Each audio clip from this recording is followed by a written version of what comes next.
Salut à tous, aujourd'hui épisode numéro 893 de l'After Zap Image. On va débuter avec les résultats complets de la 18e journée de Ligue 1. Victoire importante pour Brest qui continue sa très belle série à domicile. Les hommes de Dalloglio s'imposent hier avec la manière 2-0 face à l'OGC Nice. Victoire aussi pour Monaco qui s'impose 5-2 du côté de Lorient. Match nul 0-0 entre Metz et Bordeaux.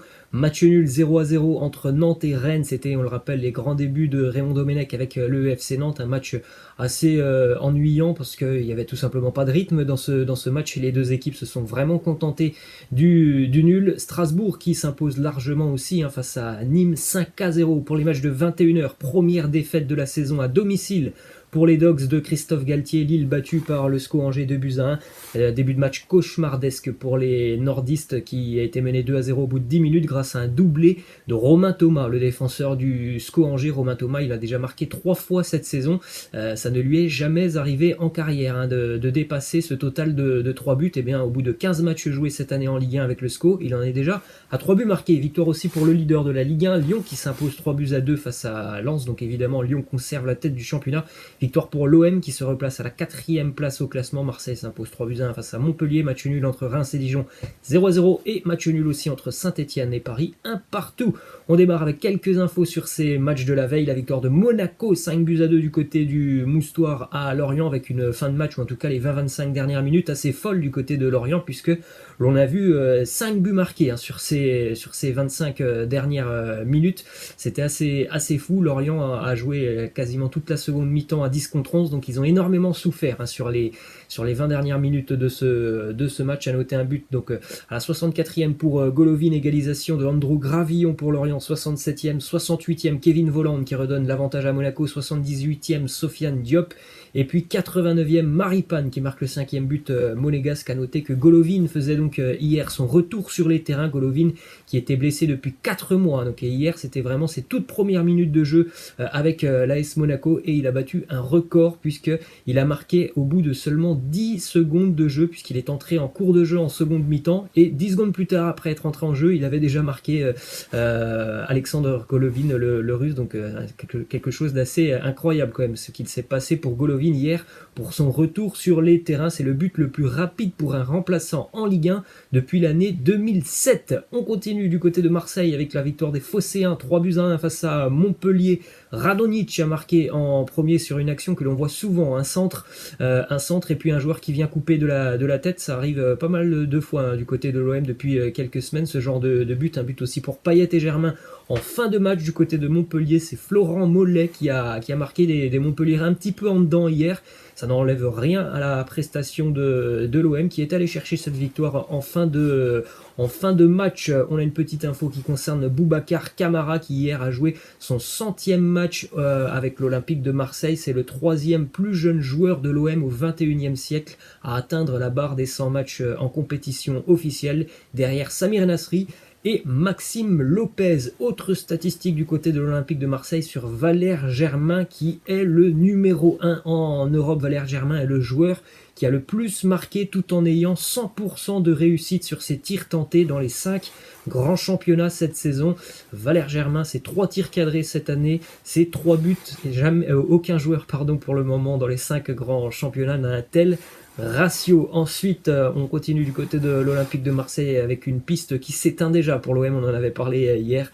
Patrick Coutronnet, on en parlait hier, il va normalement rejoindre une nouvelle fois Wolverhampton où il avait été déjà prêté. Donc une piste en moins pour l'attaque phocéenne. Direction l'Olympique Lyonnais maintenant avec la victoire de l'OL 3-2 face à Lens. Grosse première période des Lyonnais qui ne menaient qu'1-0 à la mi-temps. Ça aurait dû être plus lourd pour l'OL qui a quand même raté quelques grosses situations en première mi-temps. Ils ont un petit peu plus souffert les Gaunes en seconde mi-temps. Les buteurs, Memphis qui marque un doublé dont un but sur penalty, un but de Fortes contre son camp, et du côté lensois, Florian Sotoka et Doucouré ont marqué. On a une déclaration de Memphis qui nous parle encore une fois de son avenir. Il nous dit: je ne veux pas encore faire de déclaration parce que je me sens bien à Lyon, je ne veux pas faire de la langue de bois, mais si le coach continue de me sortir quand je marque 2 buts, je réfléchirai peut-être à partir. Il faut prendre avec un petit peu de recul cette fin de déclaration de Memphis. Il avait le sourire quand il disait ça, parce que oui, hier il est sorti en ayant marqué un doublé, mais voilà, il le disait avec le sourire. Il a aucune animosité envers son coach Rudy Garcia, donc on n'en sait toujours pas plus sur l'avenir de Memphis, mais on pense quand même du côté de l'OL qu'il pourrait continuer jusqu'à la fin de saison. On enchaîne évidemment avec les grands débuts aussi de Mauricio Pochettino. Paris tenu en échec du côté de Saint-Etienne, un partout. Ce sont les Verts qui ont ouvert le score grâce à Romain Hamouma, qui est quand même un super joueur. Romain Hamouma, techniquement, il a vraiment beaucoup de qualité, et Paris a égalisé quelques minutes plus tard par Moise Kean. Match nul pour le PSG pour les grands débuts de Pochettino, avec un match où Paris a eu de bonnes séquences et Paris a eu aussi de moins bonnes séquences. C'était évidemment une première pour Pochettino, donc on ne peut pas tirer grand chose de ce match. En plus, il y avait pas mal d'absents du côté de Paris. C'était le premier match après le retour de vacances du côté des joueurs du Paris Saint-Germain. 3 jours que l'entraîneur est là, donc voilà, on peut pas sortir grand chose de ce match du PSG, si ce n'est que le match nul est logique parce que Saint-Etienne a quand même inquiété le Paris Saint-Germain hier. Et les statistiques du match le prouvent. C'était très très équilibré au niveau des stats sur ce match. On a quand même quelques déclarations de Pochettino. Premièrement, il nous dit sur Marco Verratti, qui a fait un très bon match hier, il nous dit: il a eu la liberté pour jouer dans différentes positions. C'est un meneur de jeu, un playmaker. Il a ses qualités dans différentes positions et une très bonne lecture du jeu. Je suis content de ce qu'il a fait sur le terrain aujourd'hui. Autre déclaration de l'entraîneur Mauricio Pochettino qui nous dit: construire une équipe et mettre en place les idées autour de la façon dont vous voulez jouer, ça prend toujours du temps, évidemment. Voilà, c'est ce que l'on a dit. On n'allait pas voir un PSG révolutionné hier. Après 3 jours avec Mauricio Pochettino, il faudra évidemment laisser un petit peu plus de temps, voire même beaucoup plus de temps à Pochettino pour installer ses idées avec le Paris Saint-Germain. Et malgré tout ça, hier, regardez, c'était sur le plateau de l'équipe 21, l'équipe du soir, donc après cette journée de Ligue 1, regardez l'un des titres du débat sur Saint-Etienne-Paris. Le titre, c'est vraiment véridique. 3 jours après l'arrivée de Mauricio Pochettino, voilà ce que l'on pouvait trouver hier sur le plateau de l'équipe du soir. Ça valait vraiment le coup de changer de coach. Je ne sais pas s'il faut en rire ou en pleurer d'avoir ce genre de débat 3 jours après l'arrivée d'un nouvel entraîneur. Ensuite, une info qui concerne Moise Kean. Everton souhaite attendre la fin de saison plutôt que cet hiver afin de donner une réponse sur le montant à partir duquel il serait prêt à laisser partir Moise Kean du côté de Paris. Ce montant pourrait donc, en cas de bonne fin de saison, être supérieur à 35 millions d'euros. Je vois pas pourquoi Moise Kean ne continuerait pas sur sa lancée de l'année 2020. D'ailleurs, il a marqué hier, donc c'est à mon avis, si Paris veut tenter de recruter Kean sur le mercato estival et de négocier avec Everton, je pense que ce sera quand même assez cher, parce que le joueur fait quand même de belles choses avec le Paris Saint-Germain. On continue du côté de l'Espagne, les amis, avec la bonne opération pour le Barça qui se replace au niveau du classement. Les Catalans s'imposent 3-2 hier du côté de Bilbao, avec un doublé notamment pour Léo Messi, un but pour Pedri, 2e victoire consécutive à l'extérieur en 2021 pour les Catalans. Une première mi-temps très très satisfaisante du Barça, et globalement le match a été assez bon de la part des Catalans, mais vraiment la première mi-temps c'était un très très gros rythme de la part du Barça, qui pourtant a concédé l'ouverture du score à Bilbao au bout de 3 minutes de jeu à Iñaki Williams. Donc c'était pas facile de rentrer dans ce match en étant déjà en retard pour le Barça. Et ils se sont vraiment bien repris par la suite, les Catalans. On a une déclaration de Ronald Koeman qui nous dit: Ousmane Dembélé, il est beaucoup mieux physiquement, c'est un joueur que j'aime beaucoup parce qu'il ouvre des espaces. J'aime ce genre de joueur. C'est vrai qu'avec la vague de blessures qu'il y a du côté de Barcelone, il n'y a plus beaucoup de joueurs, notamment des ailiers, qui ont les capacités de Ousmane Dembélé. Il est bien seul pour le moment, avec notamment l'absence d'Ansu Fati. Ousmane Dembélé est l'un des seuls véritables ailiers du Barça en ce moment. Ensuite, on a cette petite statistique qui montre que Lionel Messi a peut-être trouvé son nouveau Iniesta. Pedri, qui a donné déjà 26 passes clés cette saison. Des passes clés, ce sont des passes qui amènent à des tirs sur le but. Et bien Pedri en est à 26.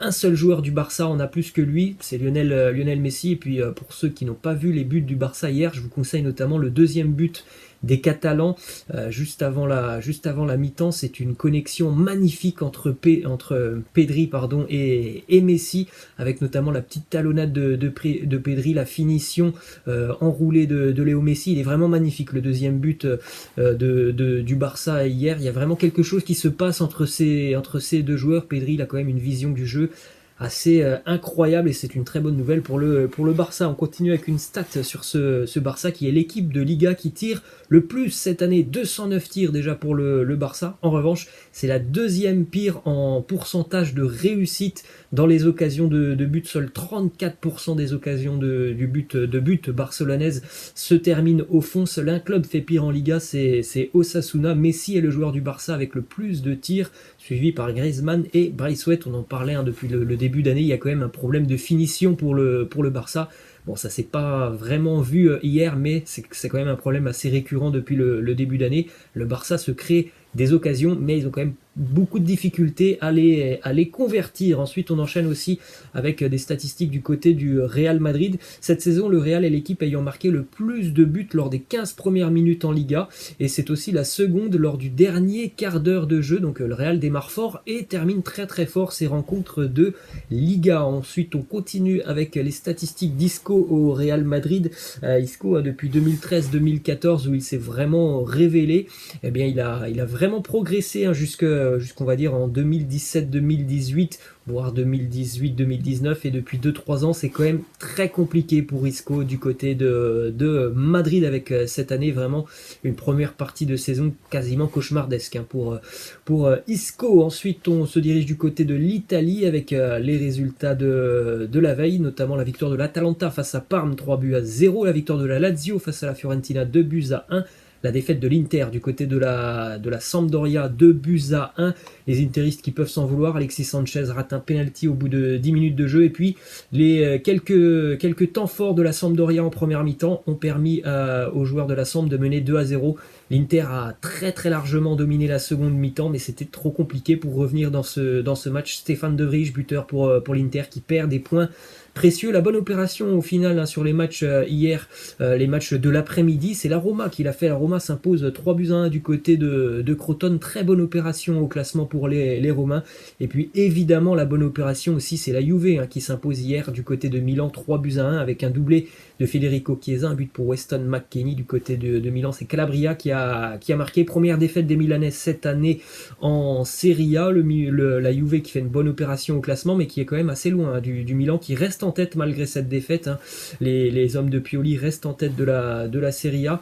Sincèrement, hier la Juve a été assez clinique devant le but, parce que vraiment Milan, avec pas mal d'absents et de cadres importants, fait quand même un match très très sérieux, un beau match quand même de la part des Milanais hier. Ils sont battus, je pense qu'ils méritaient quand même mieux sur ce match, les Milanais. Les Milanais, il y avait de l'expérience côté turinois, il y avait aussi l'efficacité devant le but, mais sincèrement, Milan a fait quand même une très très belle prestation hier. Ensuite, on a ces stats pour Federico Chiesa, qui a désormais inscrit autant de buts avec la Juve que Bernardeschi lors de ses 93 derniers matchs, toutes compétitions confondues, avec les Bianconeri. Ce sont quand même des statistiques assez folles. En 93 matchs de moins, il a déjà le même total de buts que Bernardeschi, Federico Chiesa. Ensuite, direction Milan avec cette petite info suite à l'entrée hier de Daniele Maldini face à la Juve. La famille Maldini a maintenant joué 1000 matchs avec l'AC Milan, 347 pour Cesare, 647 pour Paolo, et donc déjà 6 matchs pour le jeune Daniele Maldini. Ensuite, on continue du côté de l'Inter avec le nombre de matchs pour atteindre les 50 buts avec l'Inter Milan. Lukaku qui a fait mieux que Ronaldo. Lukaku qui a marqué 50 buts en 70 matchs. Ronaldo R9 avait marqué 50 buts en 77 matchs. Ça ne veut pas dire que Lukaku est un plus grand attaquant que Ronaldo. En tout cas, il a atteint ce record des 50 buts un petit peu plus rapidement que Ronaldo. Ensuite, on continue du côté de la Fiorentina avec une nouvelle fois une mauvaise nouvelle pour Franck Ribéry. On rappelle, Ribéry avait déjà raté 15 matchs en 2020. Hier, il s'est blessé face à la Lazio. Douleur musculaire au niveau de la jambe droite. Il pourrait encore manquer quelques matchs. C'est toujours dur de voir Franck Ribéry depuis quelques années souvent se blesser. Et pourtant, quand il est en forme, il fait quand même beaucoup de bien à la Fio. Et on termine, les amis, du côté de la Chine. Ça concerne un ancien entraîneur de de l'Olympique Lyonnais. Bruno Genesio qui quitte donc le club de Beijing après être arrivé en 2019. C'est la fin de l'aventure pour Genesio du côté de la Chine. Il va retourner en France. Sa famille lui manquait énormément. Il veut un petit peu pour le moment faire un break avec le football et pourquoi pas reprendre un club en France dans les prochains mois ou peut-être dans les prochaines années. Voilà les amis, c'est la fin de cet After Zap Image. Je vous laisse et je vous dis à la prochaine. Ciao.